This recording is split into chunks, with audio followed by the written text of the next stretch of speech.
welcome everyone. Thank you for joining us for today's webinar. My name is Anirudh, founder of KEMS Healthcare. KEMS Healthcare is the leading complete healthcare solution based in Delhi and we work pan India. Today's agenda of webinar is current recommendation for treatment of COVID-19. For this today we have Dr. Anshul Mittal with us. Dr. Anshul Mittal is CM Pulmonary and Critical Care from Safdarjung Hospital and currently working as consultant in Max Hospital, Saket, Delhi. Dr. Anshul have a huge experience of managing COVID patients and today he will enlighten us all in what needs to be done for this managed under current guidance and scenario. Now I will hand over the stage to Dr. Anshul. Welcome, Dr. Anshul. Hello everybody, this is Dr. Anshul here. So today let's focus on the management of COVID-19, which has become a disease which has surpassed boundaries and even surpassed the speciality. I think everybody nowadays is managing this disease somehow or the other, somewhere or someplace. And even if not managing, I think every one of us faces quite frequent questions on this regarding this disease from his family or from his relatives. So I've prepared a small presentation by which we can help the people around us and be more wise while managing such cases in our ICU, in our wards, or anywhere we are seeing them. So I will start my presentation now. So today's discussion will be on treatment of COVID-19 disease, a recent update.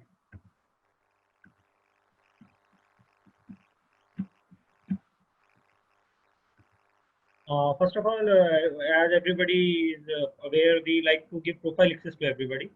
So as far as prophylaxis is concerned, no prophylaxis is 100% sure or approved, but still, Ministry of Health and Family Welfare in India for asymptomatic household contacts of laboratory confirmed cases recommends using chloroquine 400 mg twice daily on day 1, followed by 400 mg once weekly for next 3 weeks.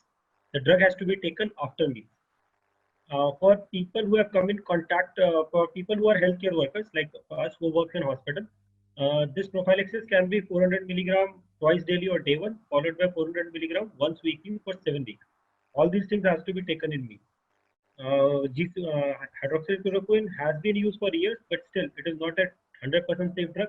It is known to cause retinopathy, hypersensitivity, reactions, to be used very cautiously in patients with existing cardiac diseases. And it is not to be given in children under 15 years of age, to any women who is pregnant or lactate. While managing COVID-19, first of all, it is important to decide the severity of the disease. So, first of all, we will go to the asymptomatic cases, which are the majority of the people. Around 85 to 80% of the people who contracted disease in India were asymptomatic, according to the Ministry of Health and Family Welfare's latest update. These are individuals who test positive for SARS-CoV-19 by virological testing. This can be an antigen test or an RT-PCR, but have no symptoms. If they remain asymptomatic, they can discontinue home isolation in 10 days. Some people say 14 days, and after their first test.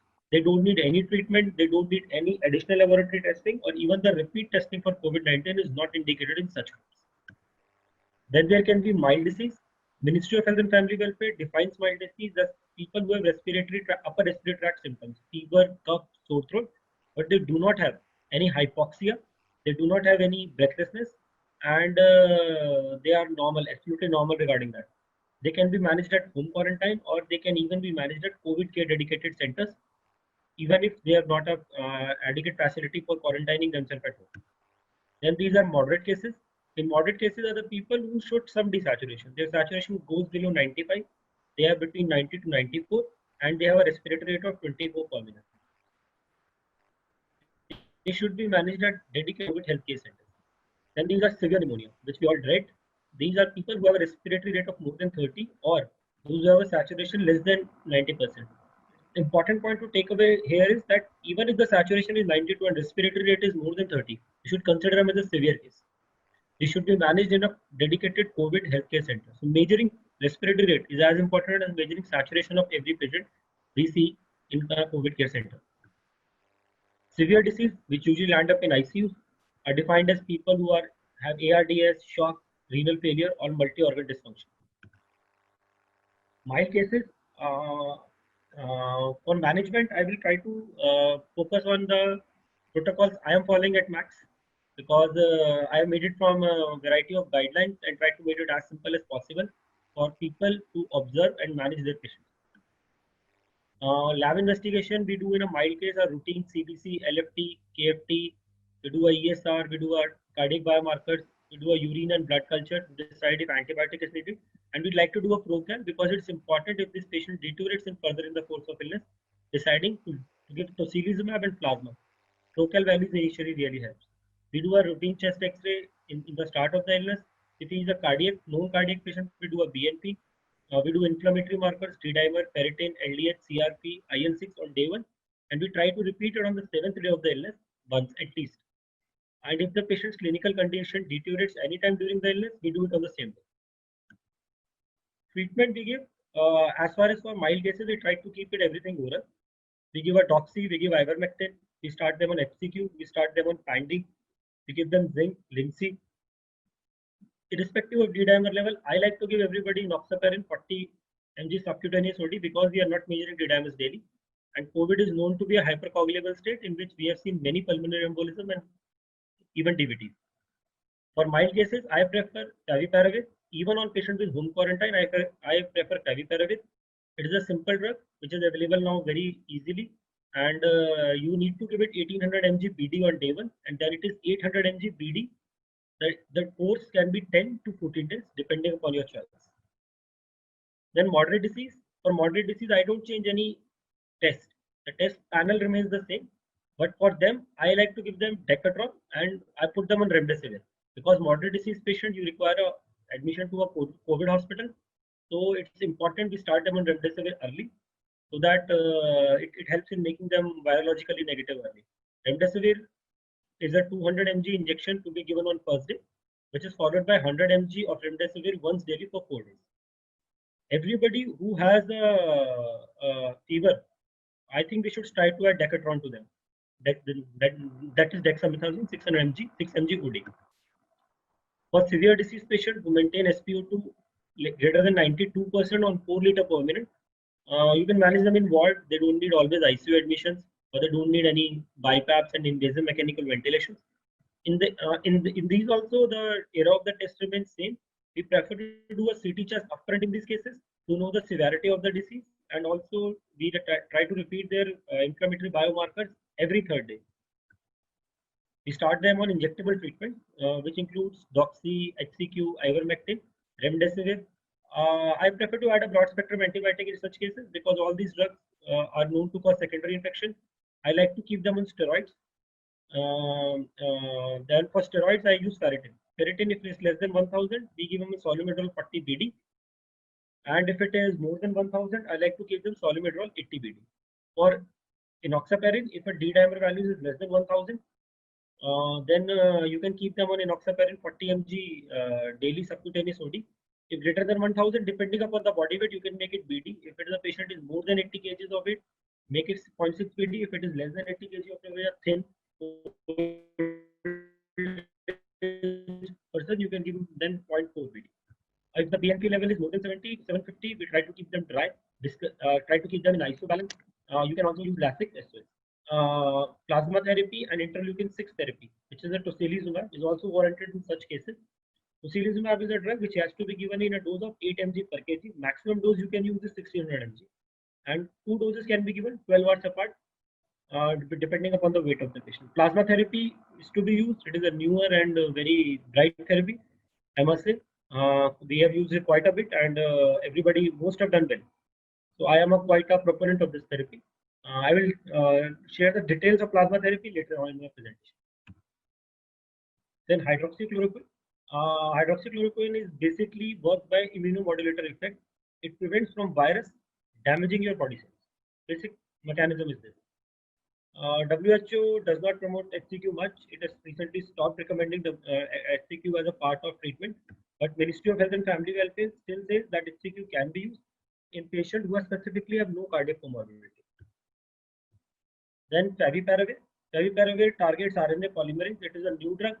It has only to be used with consent of patient. So whenever we buy it, we have to give a consent. So as per as the guidelines goes, you need to have a positive report to fetch this drug from the market. It cannot be given to suspects with no positive report. The drug is not free of side effects. It is known to cause hyperuricemia, severe hepatic impairment, renal impairment. It is known to affect pregnant women and lactating women, so it cannot be given to them. It also cannot be given to children below 12 years of age. Then other drug we use is remdesivir. Remdesivir is a new drug. It is expensive but very effective drug. It is an IV drug, so can only be given to hospitalized patients. And it is also not to be given to people with deranged liver function, pregnant and lactating females, people with severe renal impairment, children less than 12 years of age, or people with GFR less than 30, kidney disease or on hemodialysis. Dose continues to be 200 milligram on the first day and 100 milligram daily for 5 days. Adverse effects are gastrointestinal, causes nausea, vomiting, elevated transaminase, increase in prothrombin time without a change in international normalized ratio, chloroquine, hydroxychloroquine, decreases antiviral activity of remdesivir, and so people who are remdesivir, hydroxychloroquine should be stopped. Then plasma therapy. Plasma therapy has become quite popular these days. Everybody is giving it, and my personal experience with that continues to be good. I use it specifically in patients who are in respiratory failure. It is a disease in which we believe in hit hard and hit early. We like to give all the therapies early so that maximum benefit can be attained. Once the disease goes into cytokine storm, lungs become fibrosed, nothing much works. So an ABO compatible cross matching of the donor plasma is to be used. The donor neutralizing antibody titer of 1:60 or an absolute antibody titer of greater than 15. We usually prefer to give 2 doses, 4 to 13 ml per kg. Nothing not more than 200 ml single dose can be given. So we like to give 2 doses at least 12 hours apart, but nothing less than 2 hours apart. So tocilizumab, which has become quite a sensation these days with the coming of COVID, it can be used in patients with moderate disease with progressive increasing oxygen requirement. People who have oxygen requirement, raised inflammatory marker, tocilizumab is a drug which has been approved by WHO, but on conditional recommendation, and it can be used in 8 mg per kg dose to be given slowly in 100 ml NS over 1 hour. Those can be repeated after 12 hours. Then we all must have, हम सब ने ये देखा होगा कि काफी चल रहा है कि कोविड के जो पेशेंट्स हैं उनको हाइपर कोगुलेबिलिटी होती है. Hyper coagulability there blood becomes thick और वो जम जाते हैं नसों में. तो उसके लिए सारे पेशेंट जो एडमिट होते हैं उन्हें प्रोफाइलैक्सिस देना बहुत जरूरी है. वीटी प्रोफाइलैक्सिस, ताकि उनकी नसों में खून ना जमा हो और वो स्टेबल रहे.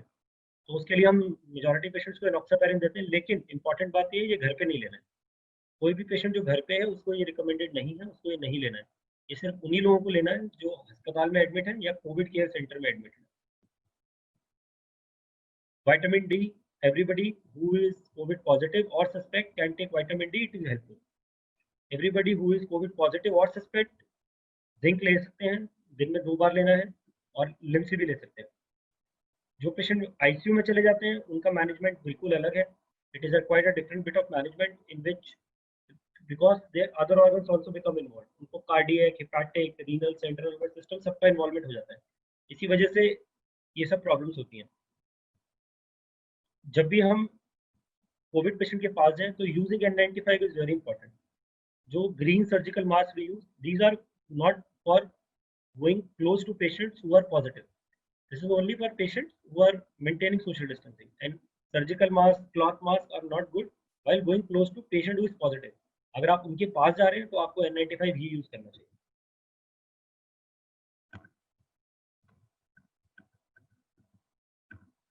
That will be all for today. So thank you very much. I hope all of us can become more wise now in managing our patients of COVID-19 and even answering queries of anyone who asks us what to be done while managing this disease. So Anirudh, now I will hand over the stage to you. If anybody wants to ask any question, I will be more than happy to answer them.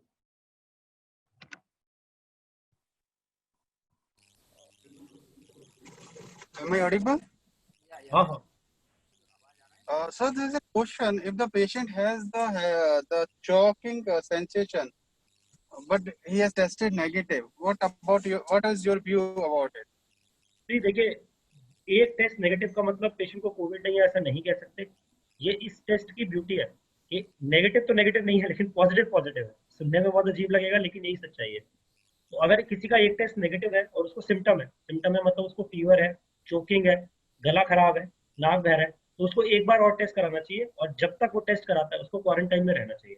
वो 10 दिन period है।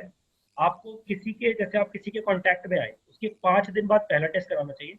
अगर आप 5 दिन के बाद पहली बार negative है तो आपको क्वारंटाइन में रह के 10वें दिन के बाद 10 से 14 दिन के बीच में दूसरा टेस्ट कराना है। अगर दोनों नेगेटिव है तो आप इमीडिएटली अपना क्वारंटाइन तोड़ के बाहर आ सकते हैं। अगर दूसरा पॉजिटिव है तो फिर आपकी डिसीज की सिवियरिटी के हिसाब से आपको एक्शन लेना है। क्वेश्चन आया है, right now people are not having fever but still they are covid positive, how is this happening? जितने भी सिम्टम है सारे हर एक में नहीं होंगे। जरूरी नहीं है सबको फीवर होगा, जरूरी नहीं है सबको बुखार, सबको गला खराब होगा। तो बहुत ही सारे सिम्टम हैं जो कोविड में होते हैं। बुखार है, कफ है, नाक बहना है, बदन दर्द है, स्मेल नहीं आना है, फूड का टेस्ट नहीं आना है। अगर आपको इनमें से कोई भी सिम्टम है तो आपको आइडियली टेस्ट के लिए जाना चाहिए। अगर आप टेस्ट के लिए जाने में डिले करते हो तब तक एटलीस्ट आप क्वारंटाइन में रहें और अपना टेस्ट जरूर कराएं। इट इज़ वेरी, ये टेस्ट आपके लिए भी जरूरी है और आपके साथ में जो रहते हैं, आपके जो कॉन्टैक्ट में आएंगे उनके लिए भी जरूरी है।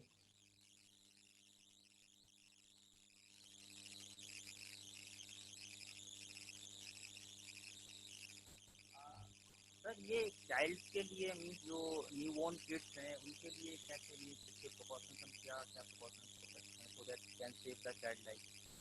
देखिए सबसे ज़्यादा जो इसमें दवाइयाँ आई हैं, जितनी भी मैंने दवाइयों की बात की है वो सारी मेजॉरिटी अडल्ट के लिए है। तो बच्चों में ना ही कोई फुल प्रूफ ट्रीटमेंट है, ना ही बच्चों में ये सारी दवाइयाँ काम करती हैं। ज़्यादातर प्रॉब्लम उन्हें आती है जिनके बच्चे छोटे हैं, ब्रेस्ट फीडिंग किड्स हैं, मदर फीड लेते हैं या बिल्कुल ही छोटे, आप उनको आइसोलेशन में नहीं रख सकते। बच्चों को अगर आप अलग रखें तो बेस्ट है, लेकिन अगर आप अलग नहीं रख सकते तो एटलीस्ट मास्क पहनाएं, उनसे डिस्टेंस मेंटेन करने का कोशिश करें। देखिए देखा गया है अगर दोनों मास्क पहने, पेशेंट भी पहने और जो उसके साथ है वो भी पहने, तो डिसीज मिलने का रिस्क लेस देन 2% है। लेकिन अगर एक मास्क पहनता है तो डिसीज मिलने का risk more than 10%।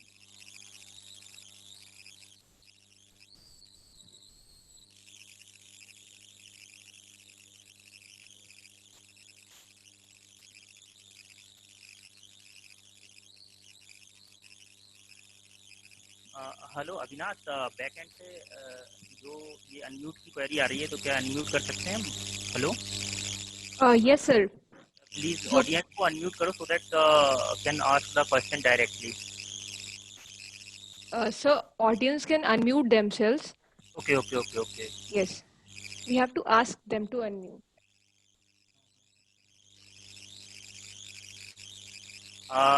Hello hello, हाँ जी।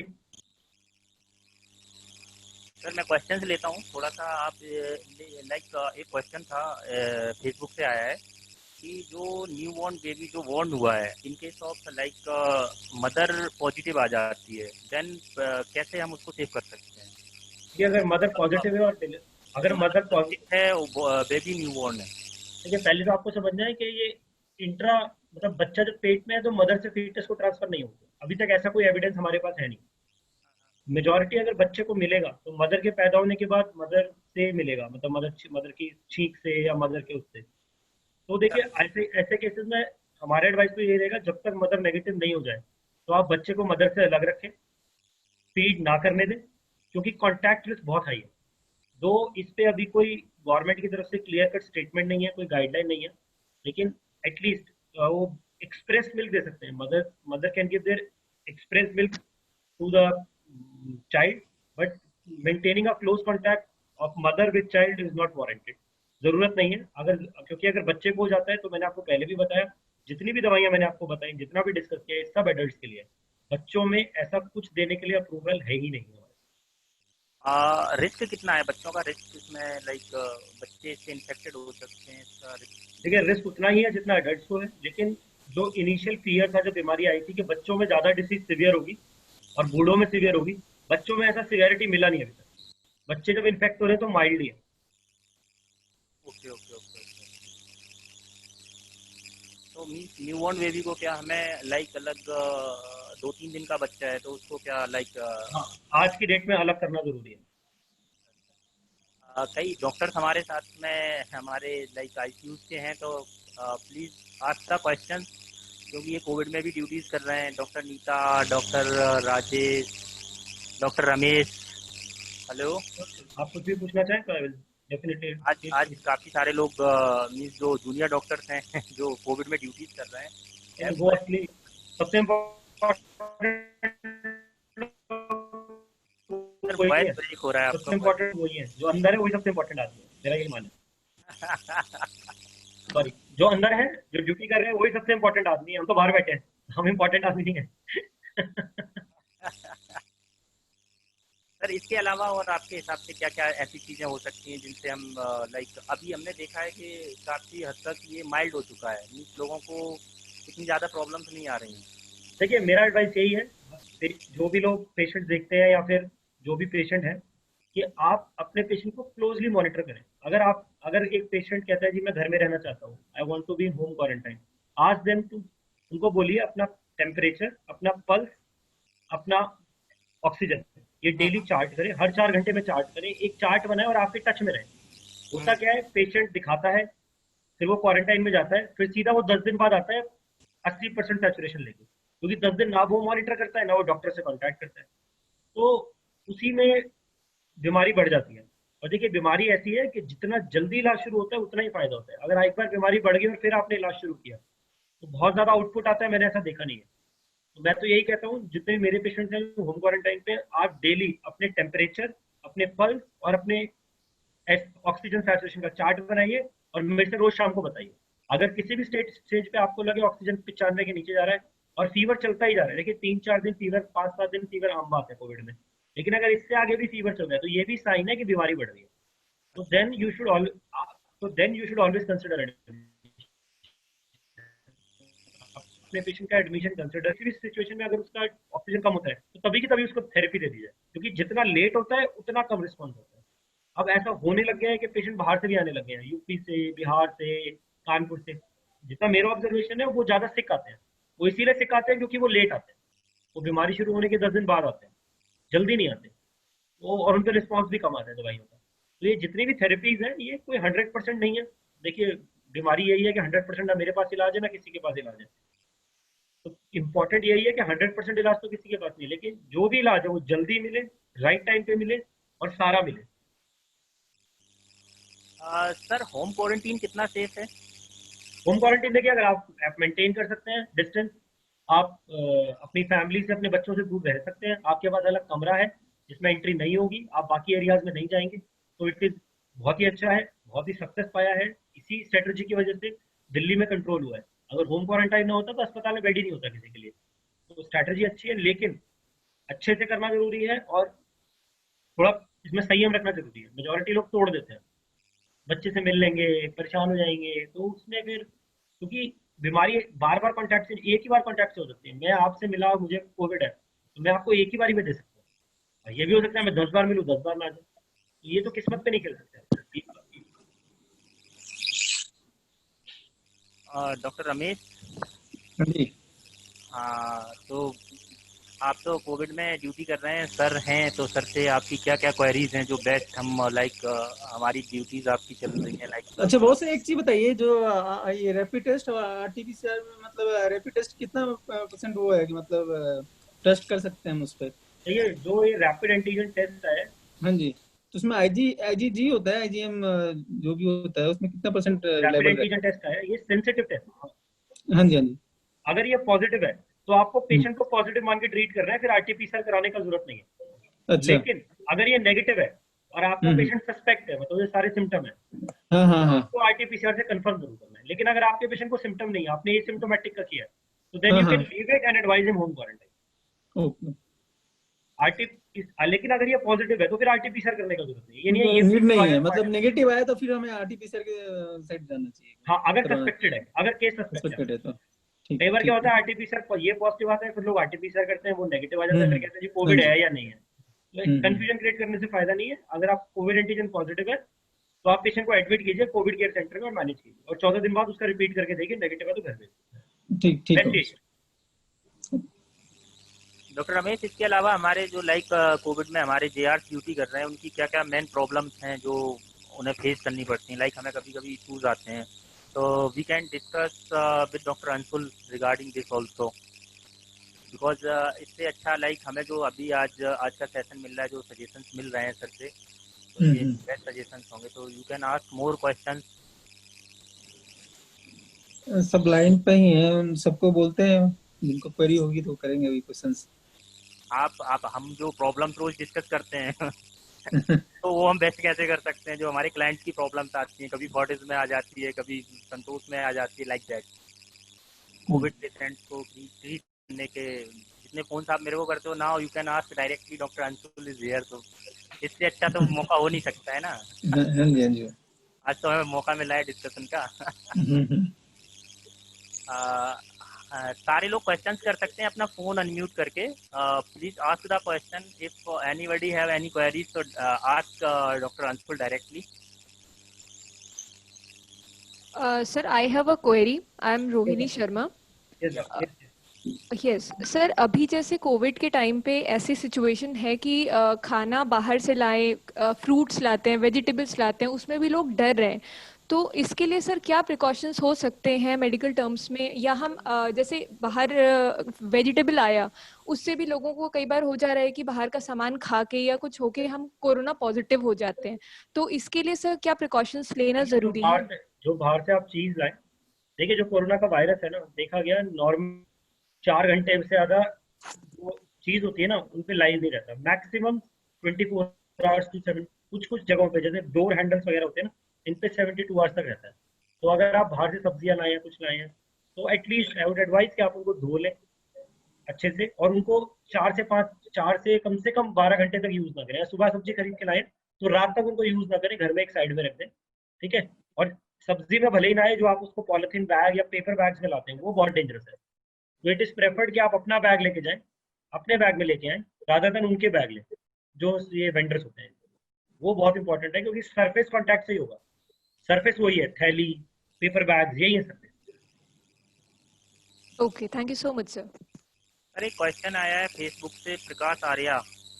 Hello sir, is it right after corona positive people doing organ trafficking, like ये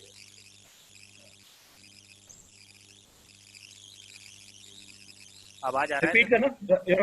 हाँ, रिपीट करना। Hello sir, it is right after corona positive people doing organ trafficking, what is this mean? Question मेरे को clear नहीं हुआ है। मेरे को भी क्लियर नहीं। TRAFFICKING समझ में नहीं आया क्या क्वेश्चन ही नहीं क्लियर हो रहा है। ऑर्गेन से रिलेटेड है आई थिंक, ये कुछ ऑर्गेन डैमेज वगैरह। मेरे को जो क्वेश्चन जितना समझ पा रहा हूँ इसका ना, मेरे को मीन नहीं समझ आया। कोविड में देखा गया, एक बार कोविड हो जाता है, लंग्स इन्फेक्ट हो जाती है, निमोनिया बन जाता है, तो लॉन्ग टाइम तक रहता है। तो इट माइट टेक टाइम, थोड़ा टाइम लगेगा। अगर आपकी लंग्स इफेक्ट हो गए हैं, अगर आपका ऑक्सीजन नॉर्मल भी हो गया है, जो एक्सरे में, सीटी में धब्बे होने जाने में तो टाइम लगेगा। 8 हफ्ते लग सकते हैं, 6 महीने तक भी हमने देखा लगते हैं। जो अर्ली फेज में पेशेंट आए थे दिसंबर में, उनके अभी तक है। तो ऐसा तो होगा ही। लेकिन अगर वो दूसरा क्वेश्चन ऑर्गन डोनेशन का कह रहे थे, तो अगर आप कोविड नेगेटिव हो गए तो ऑर्गन डोनेशन सेफ है, आप डोनेट कर सकते हैं अगर आप किसी को डोनेट कर रहे हैं। डॉक्टर रमेश, क्या कोरोना द्वारा हो सकता है? ये सबसे इंटरेस्टिंग क्वेश्चन है। क्वेश्चन क्या है? क्वेश्चन क्या है? मैं तो समझ ही नहीं पाया क्वेश्चन क्या है। नहीं, नेगेटिव होने के बाद फिर पॉजिटिव होने का चांसेस कितना परसेंटेज रहता है? देखिए, ये बहुत ही इंटरेस्टिंग है, जो कई बार मेरे से पूछा जा चुका है। देखिए, जब कोविड हो गया तो एंटीबॉडी डेवलप हो जाती है। तो देखा गया है कि जब 15 के ऊपर जो एंटीबॉडी जिनकी डेवलप हो जाती है, उनका इम्यूनिटी अच्छा है, उनको दोबारा होना नहीं चाहिए। अगर होता भी है तो बहुत माइल्ड होगा, कोई सिम्टम नहीं आएंगे। दूसरी बात क्या है, क्या ये एंटीबॉडी हमेशा रहेंगी? भाई, किसी को जनवरी में कोरोना हुआ है, क्या उसको जीवन में कभी दोबारा कोरोना नहीं होगा? तो ऐसा अभी कहना मुश्किल है। लेकिन हाँ, अभी क्या ये कहना मुश्किल है कि दोबारा नहीं होगा, क्योंकि कई वायरस इन्फेक्शन में, जैसे हमने इन्फ्लुएंजा देखा, H1N1 देखा, वो दोबारा हो जाता है। स्वाइन फ्लू तो कई बार भी हो जाता है, क्योंकि एंटीबॉडीज 3 से 6 महीने से ज्यादा रहती नहीं बॉडी में। तो ये कोरोना में भी यही होगा, लगता तो है।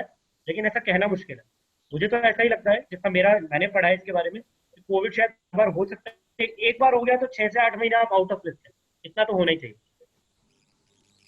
क्या सर एंटीबॉडी साइकोलॉजिकल डेवलप हो ट्रॉमा जाता की है वजह इसमें। से प्रॉब्लम होता है कोविड में, इम्यूनिटी डाउन हो जाती है साइकोलॉजिकल ट्रॉमा की वजह से? देखिए, Covid is a disease of low immunity. जिनकी भी इम्यूनिटी कम है उनमें ज्यादा होता है, उनमें सिवियर होता है, उनको रिपीटेडली होता है, उनको ज्यादा होने का चांस है। दो लोग कांटेक्ट में आए, एक की इम्यूनिटी हाई है, एक की लो है, तो जिसकी लो है उसको हो जाएगा, ये नहीं तो है सर, ही। क्वेश्चन इम्यूनिटी का नहीं, साइकोलॉजिकल ट्रॉमा का है। क्या साइकोलॉजिकल ट्रॉमा की वजह से इम्यूनिटी डाउन होती है? बिल्कुल, देखिए इम्यूनिटी हर चीज से इफेक्ट करती है। आप कितना सोते हैं उस पर भी डिपेंड करती है, आप क्या खाते हैं उस पर भी डिपेंड करती है, आपकी स्ट्रेस पे भी डिपेंड करती है, हर चीज पे डिपेंड करती है। अगर कोविड होने का स्ट्रेस है या होने से स्ट्रेस है, तो दोनों सिचुएशन में इम्यूनिटी डाउन होगी, इसमें कोई डाउट नहीं है। तो वेल स्टडीड फैक्ट है, किसी भी वायरल इन्फेक्शन में स्ट्रेस की वजह से और वीकनेस की वजह से इम्यूनिटी डाउन होती ही है। Sir, I have a question. हाँ जी, पूछिए पूछिए। Sister worries very much. So how can I? एक छोटा बच्चा है, ऐसा बिल्कुल लगता छोटे बच्चे तो बहुत इंपॉर्टेंट है। है। Now kids are participating. आपकी आवाज नहीं आ रही है। हेलो, हाँ जी, हाँ जी, हाँ, this is Pallavi Lal sir. Yes yes sir, बोलिए। Yes sir. Sir actually I want to know कि आपको अकॉर्डिंग टू कोविड-19 जब हमें फीवर होता है तो मेरा क्वेश्चन ये है कि उसमें जैसे लाइक डेंगू चिकनगुनिया में क्या आपका जो टेम्परेचर एकदम हाई जाता है 103 104 तक चला जाता है, तो हम कैसे रिकॉग्नाइज कर सकते हैं कोविड-19 के पे कैसे डिफरेंट फीवर का हम कैसे रिकॉग्निशन कर सकते हैं कि ये कोविड-19 से रिलेटेड हो सकता है?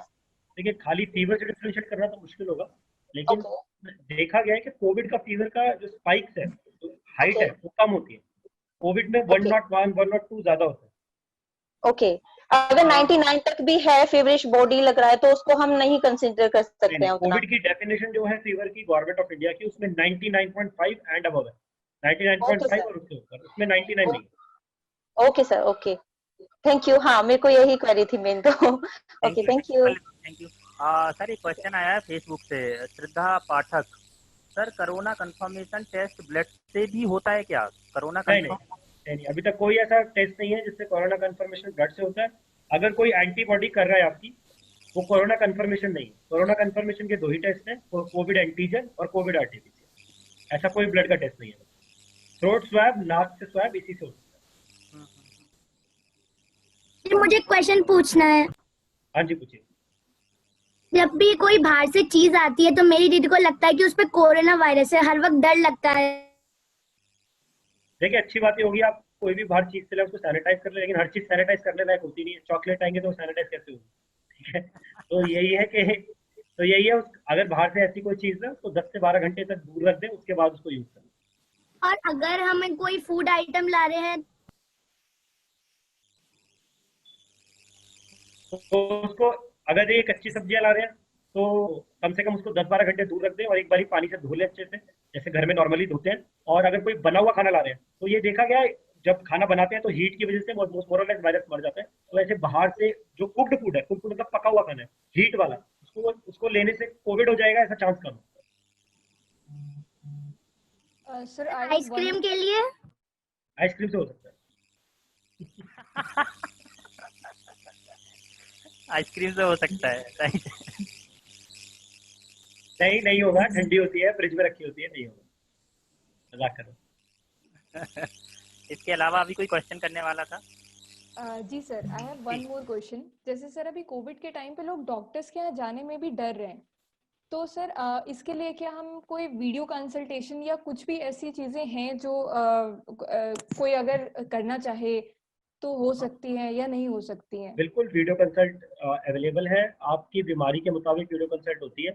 ठीक है, देखिए वीडियो कंसल्ट में मैं पेशेंट को एग्जामिन तो नहीं कर सकता, तो 90% ऑफ द बीमारियां तो वीडियो कंसल्ट के थ्रू मैनेज की जा सकती है, लेकिन 8-10% बीमारियां होती है जिसमें मरीज को फिजिकली देखना बहुत जरूरी होता है, तो वो उनमें वीडियो कंसल्ट डिफिकल्ट होता है। तो वीडियो कंसल्ट अवेलेबल है। अनिरुद्ध शेयर कर देगा मेरा कॉन्टैक्ट लिस्ट, आप मेरे को फोन करके कभी भी अगर ऐसा कोई लगता है तो वीडियो कंसल्ट हो सकता है, ऐसी कोई दिक्कत नहीं। Okay sir. Also, KEMS will provide this facility, video consulting facility. तो KEMS की आप जब लिंक पर जाएंगे ना, वहाँ पे आप रजिस्ट्रेशन करेंगे तो you can ask like video consultant ले सकते हैं आप। Okay sir. सर प्लीज़ एक और आपसे, जैसे जो हमारे सिक पेशेंट्स होते हैं, हमारे डॉक्टर्स जो ट्रीट कर रहे होते हैं कोविड में, तो इंटूबेशन कितना सेफ है? लाइक इंटूबेशन की जो कंडीशन में पेशेंट पहुंचता है तो देखिए, जितना मेरा एक्सपीरियंस है, कोविड में इंटूबेट होके सर्वाइवल रेट कम है, 2-3% केस ही सर्वाइव करते हैं। तो बेटर होगा इंटूबेशन को जल्दी ना करें। अगर एनआईवी पे मैनेज कर सकते हैं तो एनआईवी पे मैनेज करें, ऑक्सीजन यूज करें, ब्रीथिंग मास्क जो आता है उसको यूज करें, पेशेंट को उल्टा लेटने के लिए कहें, और जितना हो सके इंटूबेशन अवॉइड करें। लेकिन फिर भी अगर करना पड़ता है तो प्रॉपर मास्क पहने, प्रॉपर किट पहने, फेस शील्ड जरूर पहने, और पेशेंट को पूरा सिडेट करके करें। पेशेंट खांस रहे, आप इंटूबेट कर रहे हो, उसमें ज्यादा चांस है कि आप इन्फेक्ट हो जाओगे। पेशेंट को अच्छे से सिडेट कर दो और उसके बाद इंटूबेट करो, ताकि पेशेंट का जो कफ है वो कम हो जाए और जो एरोसोल जनरेशन है वो कम हो जाए। सर ऐसा कुछ लाइक एज वाइज हम सेग्रीगेशन कर सकें कि इंटूबेट किन पेशेंट्स को करना चाहिए, जिनको हम लाइक आपने जैसा बताया कि सर्वाइवल कम है, तो जो बिल्कुल ही आपसे बाकी सब मैकेनिज्म, यानी ऑक्सीजन, रीब्रीथिंग मास्क जो एनआरबीएम होता है, उस पे एनआईवी 100% पे भी मेंटेन नहीं कर रहे, तो फिर ऑप्शन नहीं है, इंटूबेट करना पड़ेगा। लेकिन जितना हो सके अवॉइड करें, डिले करें, क्योंकि थेरेपीज का इफेक्ट आने में 48 to 72 आवर लगते हैं। अगर सारी थेरेपीज देने के बाद भी 48-72 आवर्स होने के बाद भी पेशेंट नहीं मेंटेन कर रहा है ऑक्सीजन पे, तो फिर कोई ऑप्शन नहीं है, करना पड़ेगा। लेकिन जितना हो सके डिले करें। सर प्लाज्मा थेरेपी का क्या लाइक रिकवरी रेट कैसा है? प्लाज्मा थेरेपी के चांसेस कितने % है कि हम पेशेंट को सेव कर जितना मेरा ऑब्जर्वेशन है, प्लाज्मा थेरेपी अच्छा काम करती है, पेशेंट को अच्छा रिस्पॉन्स आता है। 100% तो कोई थेरेपी नहीं है कि सब ठीक हो जाएंगे, लेकिन प्लाज्मा थेरेपी का अच्छा रिस्पॉन्स है। अगर पेशेंट का ऑक्सीजन लेवल लो है तो जल्दी दे देना चाहिए, वेट नहीं करना चाहिए। 4 दिन बाद देंगे, 6 दिन बाद देंगे, उसमें रिस्पॉन्स कम आता है। जितना जल्दी पेशेंट को मिल जाए मेरे हिसाब से उतना better. Sir I have a question.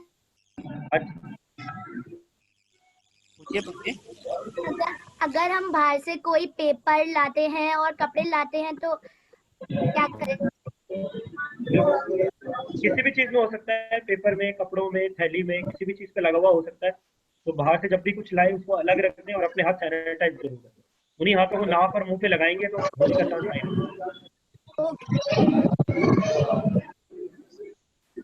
Sir, कोई can भी I चीज ask? कितने बाद उठाएं? श्योर मैम, बताइए। Good evening, sir. Thank you for the session. Sir, I have 2 questions actually.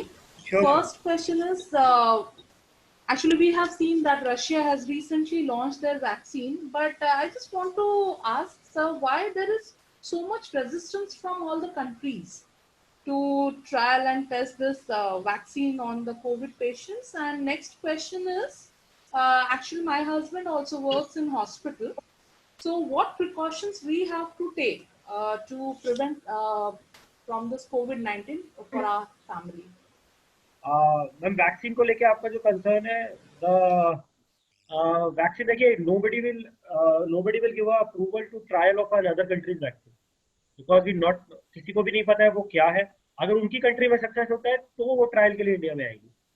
Upfront trial किसी फॉरेन की वैक्सीन का इंडियन पेशेंट्स पे अलाउ हो जाए वो मुश्किल है, क्योंकि देखिए, जिनको वैक्सीन मिलेगा वो पेशेंट नहीं होंगे, वो नॉर्मल लोग होंगे, इनको बचाने के लिए। अगर उस वैक्सीन का साइड इफेक्ट हुआ तो you will lose normal people, तो थोड़ा मुश्किल है। दूसरी चीज जो आपने पूछी कि हस्बैंड वाली बात, कोई भी पेशेंट, देखिए, कोई भी पेशेंट कोविड का अगर हॉस्पिटल से डिस्चार्ज होकर घर आता है, कोई प्लीज अनम्यूट कर लीजिए। कोई भी पेशेंट कोविड का डिस्चार्ज होकर अपने घर आता है तो ये बहुत इंपॉर्टेंट है कि वो क्वारंटीन में रहे 14 दिन।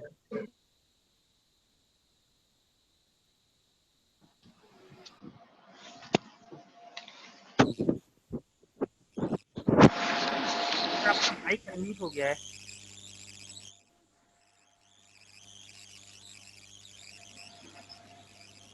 हेलो हेलो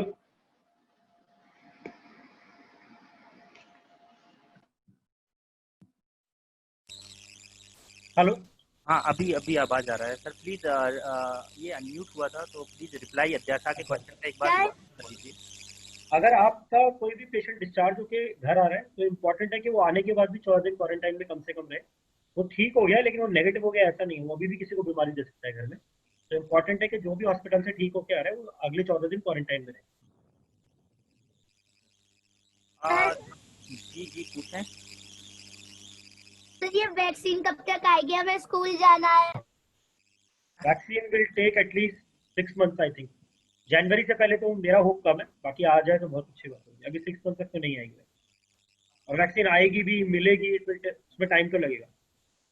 सर एक और इम्पोर्टेंट क्वेश्चन था, टेस्टिंग तो सबकी हुई नहीं, बट कुछ लोग सिम्टोमेटिक आके और नॉर्मली बिना टेस्ट के ठीक हो गए हैं। अगर प्लाज्मा डोनेशन जैसी कंडीशन कभी बनती है ऐसी, तो हम इसको देखिए, अगर आपको किसी को भी शक है कि उसको कभी कोविड हुआ था, तो जरूरी है वो एक एंटीबॉडी लेवल करा ले। अगर उनके एंटीबॉडी लेवल 15 के ऊपर है तो वो डोनर बन सकते हैं, तो ये बहुत अच्छी बात होगी। प्लाज्मा की बहुत जरूरत है, बहुत लोग शॉर्ट है, स्ट्रगल कर रहे हैं, और जान बचाने के लिए बहुत जरूरी है। अब हम सबका फर्ज है कि अगर हमें से कोई भी कभी पॉजिटिव हुआ है या हमें शक है तो हम एक प्लाज्मा डोनर बने और डोनेट करें।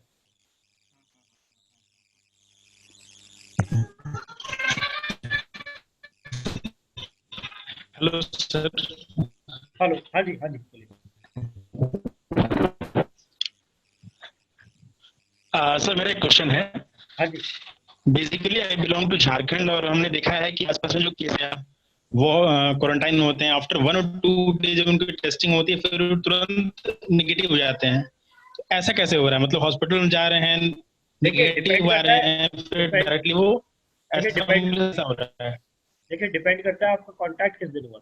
अगर मेरा कांटेक्ट आज हुआ है और मैं 10 दिन तक टेस्ट नहीं कराता हूँ, 12वें दिन टेस्ट कराता है फॉर एग्जाम्पल, मैंने 12वें दिन टेस्ट कराया तो पॉजिटिव आया, अब मैंने 3 दिन बाद दोबारा कराया तो नेगेटिव आ सकता है, क्योंकि डिसीज का पीरियड 14 से 28 दिन कुछ भी है।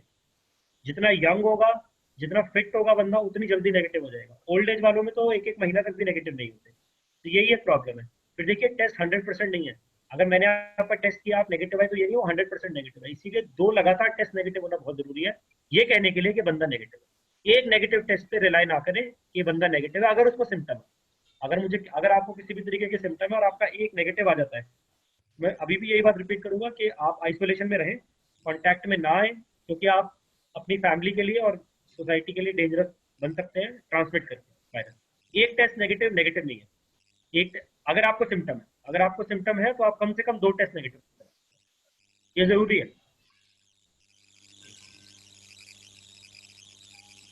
ओके।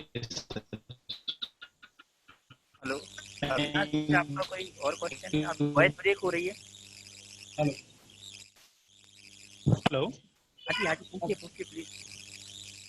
हाँ सर, मेरा एक क्वेश्चन और है। सपोज आपकी वॉइस ब्रेक फ्यू डेज वो हो गया। आपका आवाज नहीं आ रहा अविनाश जी, आपका आवाज साफ नहीं आ रहा अविनाश जी। हेलो, अभी आ रही है? हाँ जी बोलिए। हाँ, मैं ये बोल रहा हूँ कि सपोज फर्स्ट टाइम किसी ने टेस्ट कराया, उसका जो रिजल्ट है वो पॉजिटिव आया, आफ्टर फ्यू डेज वो नेगेटिव हो गया, तो उसके बाद क्या चांसेस है कि बाकी सारी जो बीमारियां होती हैं, जैसे हमारे पास टाइफाइड है, मलेरिया है, वैसी बीमारियां 3-4 महीने के अंतराल में हो सकती हैं? Any probability of that? Covid से देखा गया, अगर किसी को कोविड होता है तो उसकी इम्यूनिटी कम हो जाती है। इम्यूनिटी कम होती है तो 1-2 मंथ तक भी लास्ट कर सकती है। तो उस पीरियड में आदमी को और इन्फेक्शन होने का रिस्क ज्यादा रहता है, जो टीबी हो सकता है, जो टाइफाइड हो सकता है, जो डेंगू हो सकता है, जो चिकनगुनिया हो सकता है। तो ये तो पीरियड है ही। कोविड होने के बाद और ठीक होने के बाद आप इम्पोर्टेंट है अगले कम से कम 28 दिन तक अपना ध्यान रखें, हेल्दी डाइट लें, थोड़ा एक्सरसाइज करें, अपनी इम्यूनिटी को रिबिल्ड करें, ताकि ये सब चीज़ों में बेटरमेंट है। सर कुछ सजेशंस डाइट को लेकर के, क्या क्या हमें पालन करना चाहिए यूजुअली? बिल्कुल, डाइट जो रिच इन विटामिन सी है, राइट जो रिच इन विटामिन है, विटामिन डी जरूर लें, इंपॉर्टेंट है। मेंटेन अपना स्लीप, अपना सोने और उठने का टाइम मेंटेन करें, थोड़ी एक्सरसाइज करें, एक्सरसाइज करने से इम्यूनिटी डेवलप होती है, ये बहुत इंपॉर्टेंट है। फ्रूट्स खाएं, ये सब चीजें जरूर है, इंपॉर्टेंट है। सर 2 क्वेश्चंस आए हैं फेसबुक पे। पॉजिटिव होने के बाद आफ्टर 15 डेज टेस्ट कराना जरूरी है, पहला क्वेश्चन। दूसरा है सर, पॉजिटिव होने के 30 दिन के बाद भी टेस्ट पॉजिटिव आया पर जो है ना उस नॉन सिम्टोमेटिक है, सिम्टम्स कुछ भी नहीं है। देखिए, पहला क्वेश्चन ये था, गवर्नमेंट ऑफ इंडिया के मुताबिक दोबारा टेस्ट कराना जरूरी नहीं है। अगर आप पॉजिटिव हैं, आप क्वारंटाइन में रह रही है, लेकिन वो क्वारंटाइन 14 से 28 दिन भी हो सकता है, ठीक है। उसके बाद आप अपना नॉर्मल वर्क रिज्यूम कर सकते हैं, नेगेटिव का रिपोर्ट कराने की जरूरत नहीं। दूसरा क्वेश्चन जो था कि क्या 30 दिन बाद भी पॉजिटिव आ सकता है? बिल्कुल आ सकता है। आया है सर, पॉजिटिव होने के 30 दिन के बाद भी टेस्ट पॉजिटिव आया। बिल्कुल आ सकता है, बिल्कुल आ सकता है। बिल्कुल नहीं है, नॉन सिम्टोमेटिक। काफी ये कोई नई बात नहीं है, बहुत मरीजों का ऐसे हुआ है। देखिए कोरोना 28 दिन में नेगेटिव हो जाएगा, ये बात 100% नहीं है। किसी किसी का पॉजिटिव चल सकता है, स्पेसिफिकली उन लोगों का जिनकी उम्र ज्यादा है, जिनको डायबिटीज है या फिर जिनको किडनी का बीमारी है, उन लोग जिनको लंग का बीमारी है, स्मोकर है, उन लोगों में ज्यादा चांस होता है कि लंबे समय तक पॉजिटिव चल सकता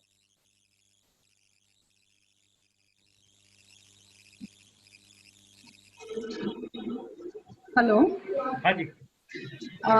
Hi, this side Aditi, and my question is that कि मुझे कुछ टाइम पहले फीवर हुआ था, तो फीवर वाज अराउंड 100, बट वो फीवर कुछ टाइम के बाद में नॉर्मल हो गया, but around 15 days to 20 days तक मुझे स्नीजिंग एंड और ये सब रहा, और उसके बाद से मुझे अपना इम्यूनिटी और थोड़ा बॉडी की जो स्ट्रेंथ है वो मुझे काफी टाइम से लो लग रही है।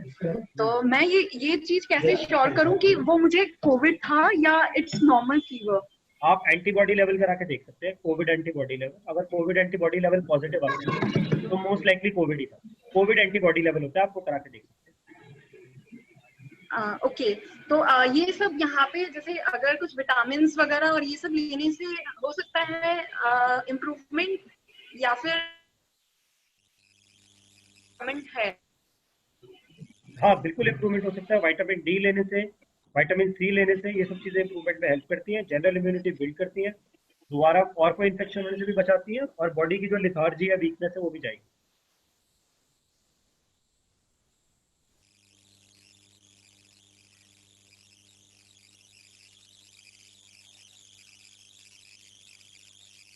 Sir what antigen antibody test?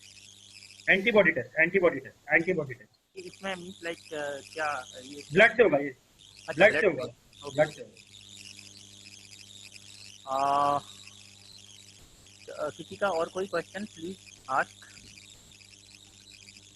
Sir एक क्वेश्चन है, जैसे कि सर हम इंडिया में रहते हैं तो यहाँ पे क्या है कि अगर कोई किसी का पता लगता है कि कोरोना पॉजिटिव हो गया वो, तो अगर होम क्वारंटाइन में है और माइल्ड सिम्टम्स हैं तो उनको क्या दिया जाता है? काढ़ा हम देने लगते हैं, और भी काफी ऐसी ना देसी इलाज हम करने लगते हैं, वेपर हो गया, काढ़ा। तो सर ये कितने इफेक्टिव है, मैं ये जानना चाहती हूँ। देखिए कोई भी चीज जो नेचुरली हम लेते आए हैं सालों से, वो आपकी जनरलाइज इम्यूनिटी बिल्डअप में हेल्प करती है। इस चीज से कोई बीमारी से कोई इम्यूनिटी फाइट करती है, तो लेने में कोई बुराई नहीं है। लेकिन बात ये, लोग ज्यादा इन पे रिलाई करने लगते हैं रादर देन बाकी ट्रीटमेंट। आप प्रॉपर ट्रीटमेंट लें, डॉक्टर से सलाह लें, उसके अलावा अगर आप ये सब लेते हैं तो इसमें कोई नुकसान नहीं है मेरे मुताबिक। सर लेकिन जैसे मैंने न्यूज़ पढ़ा था थोड़े दिन पहले, तो ये भी देखा था कि जैसे हम ओवरटेक कर रहे हैं, जैसे ये चीजें है ना काढ़ा वगैरह, तो हम ओवरटेक कर रहे हैं, उससे हम और बीमार हो रहे हैं। देखिए ओवरटेक करेंगे तो स्टमक प्रॉब्लम शुरू हो जाएगा, गैस्ट्राइटिस हो जाएगा, अल्सर हो जाएंगे, ब्लड आने लगेगा इधर उधर से। तो ओवर कुछ नहीं लेना है, क्या हर चीज की एक मात्रा होती है। काढ़ा 4 बार नहीं लेना है, एक ही बार लेना है, थोड़ा ही लेना है, 1 लीटर नहीं पीना है। तो सब चीज को लिमिट में हर चीज अच्छी होती है, ओवर हर चीज बुरी होती है। Yes sir, thank you so much. We have 5 minutes, तो ज्यादा से ज्यादा क्वेश्चन हम ले सकें। Please ask question, more question. Within 5 minutes session will be close. Hello जी सर। हाँ जी। मेरा एक क्वेश्चन है, अभी के टाइम पे अगर हम बात करें आउटसाइडर्स की, तो फास्ट फूड कितना अच्छा रहेगा? मतलब most youngsters prefer this thing, so I would like to ask this question to you. Fast food तो कभी भी अच्छा नहीं, देखिए फास्ट फूड तो कभी भी अच्छा नहीं होता, ठीक है। नहीं, स्पेशली इस टाइम की मैं बात करूं तो उसके हिसाब से क्या कहना है? इस टाइम पे तो और डेंजरस है। एक तो लाने वाले में के लाने वाला कोविड नहीं लेके जाएगा, ये एक डाउट है। और दूसरी बात, फास्ट फूड कभी भी आपको हेल्दी नहीं रखता, आपकी लाइफस्टाइल खराब करता है, आपके इम्यूनिटी बिल्डअप को रोकता है। तो it is not a good thing to use at this point of time. तो एक होगा।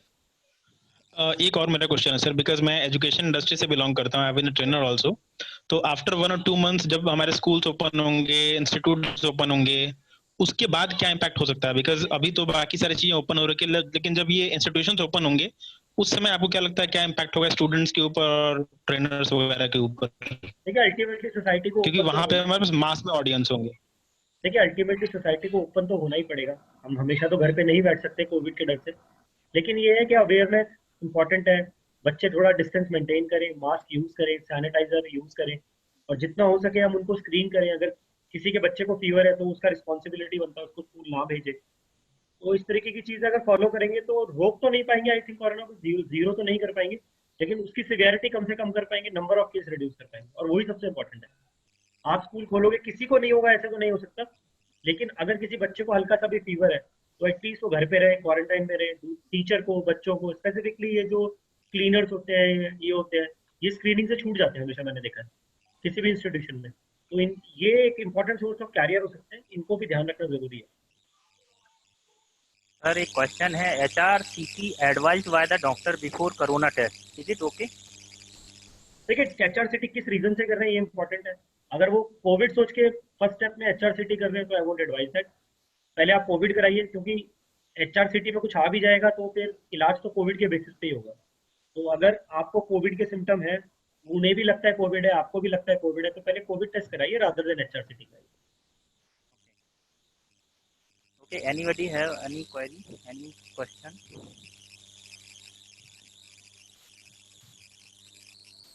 सर अभी टाइम हमारे पास काफ़ी कम है, तो I hope it was a excellent learning experience for all of us, and we will be more wise in managing this covid conditions.